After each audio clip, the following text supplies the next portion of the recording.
कृष्ण राधे राधे। ओम तत्सत नमः।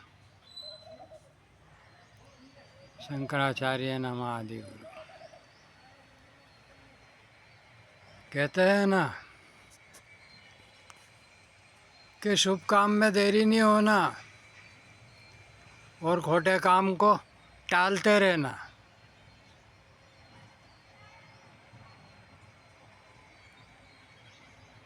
शुभ काम शुभ विचार जितनी जल्दी संपन्न हो उतना अच्छा।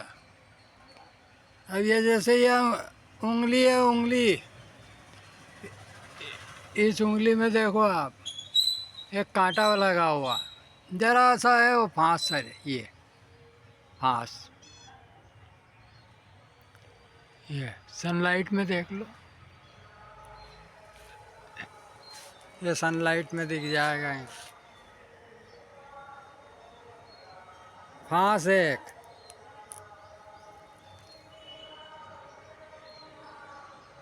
ये इसमें देखो आप, ये फांस दिखेगी।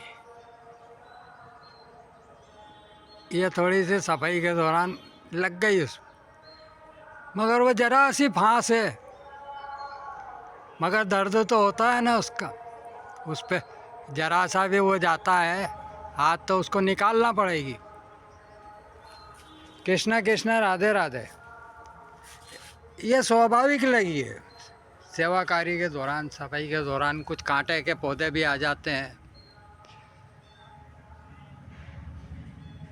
उसमें से कोई फांस लग गई, अब उसको निकालना पड़ेगी, जब जाके वो दर्द बंद होगा उसका। तो आज हैप्पी बर्थडे का शुभ कार्य देखो कि वो चंपा के झाड़ के वहाँ आठ चंपा है।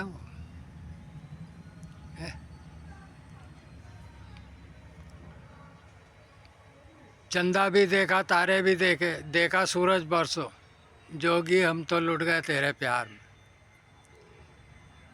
तो ये जोगी जोगी जोग रमाए और भोगी भोग, मगर कहते हैं ना भोग भी यदि जोगी पने से किया जाए तो वो भोगी भी जोगी हो जाता है, नहीं तो जोगी भी भोगी कहलाता है। सवाल तो कर्म के करने का है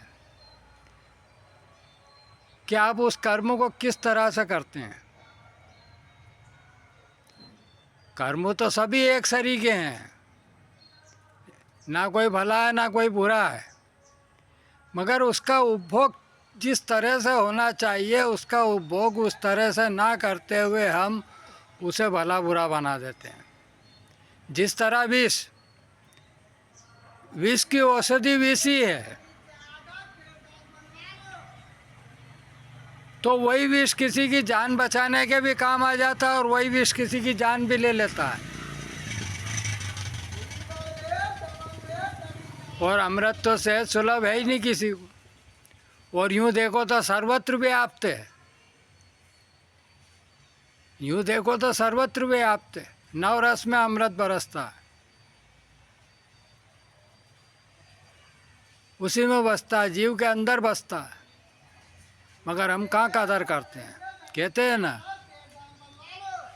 जैसा दृश्य जैसी स्थिति वैसे भाव, दृश्य और दृष्टा, कार्य और कर्ता, आधार क्रिया करण चेष्टा देव, ये किसी भी कार्य के 5 तत्व का निरूपण किया हुआ है। इनको लेके आप समझ सकते हैं, मगर उसके लिए इसकी कार्यशाला की ज़रूरत पड़ती है। जैसे आचार विचार की, आप जीव ही हैं, जीव आप जाते हैं पुण्य ही करने और पाप कमा के आ जाते हैं। आप जा किस लिए रहे हैं कि हम पुण्य ही करने जा रहे हैं, पुण्य करना है हमको, हमारा दान करना है, दया करना है, भाव है। और दूसरे के प्रति ऐसा आचरण हो जाता है वो कि आप उस पाप पुण्य की जगह आपके पल्ले पाप पड़ जाता है और आप ना चाहते हुए भी उसके दोषी बन जाते हैं। क्योंकि सुख देने वाला तो सुर कहलाता है और दुख देने वाला असुर कहलाता है। दुख देने वाला दानव कहलाता है और सुख देने वाला असुर कहलाता है।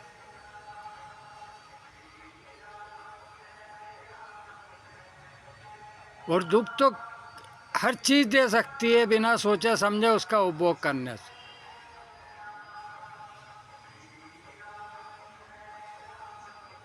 कैसे?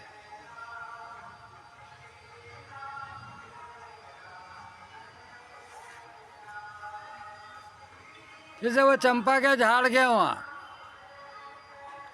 मेरे सामने वो देखते देखते एक गैया ग्रीन थैली थी, ग्रीन थैली में वहीं किसी ने आटा डाला और आटा डाल के उसी थैली में कुछ छोड़ दिया और कुछ खाने का था, वो थैली ऐसी पटक दी और वो गैया आई और थैली वो खाते जरा सा डाला साइड में मिट्टी में, हैं वहीं मिट्टी में डाला हुआ धूल मिट्टी गंदगी में आपने डाल दिया और वो गैया आ रही है और वो खा रही है और खाते खाते वो थैली मुंह में भरी, मैं छुड़ाने जाऊं जब तक तो वो अंदर ही कर गई मेरे देखते देखते। और आत्मा को ऐसा दुख हुआ, मैंने कहा यार क्या आज जन्मदिन है अपना, हैप्पी बर्थडे, और हैप्पी बर्थडे के दिन ये मालिक है 8 चंपा 8वां बर्थ कृष्ण का होता है और कृष्ण की गैया के ऐसे दर्शन हो रहे हैं अपने को।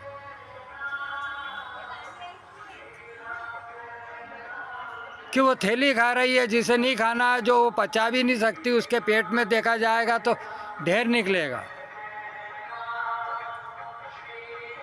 आज क्या क्या प्रभु की इच्छा है, क्या क्या कहना चाहते हैं साहब ने, कैसा दर्शन दिया है। बड़े आत्मा में गिलानी हो गई वहीं से कि क्या जीवन है यार। आप इतना भी नहीं समझते कि हम क्या कर रहे हैं क्या नहीं कर रहे हैं, हमें क्या करना चाहिए क्या नहीं करना चाहिए। अपने जीव शरीर का दूसरे के जीव को समझो। कृष्णा कृष्णा राधे राधे। ओम तत्सत नमः।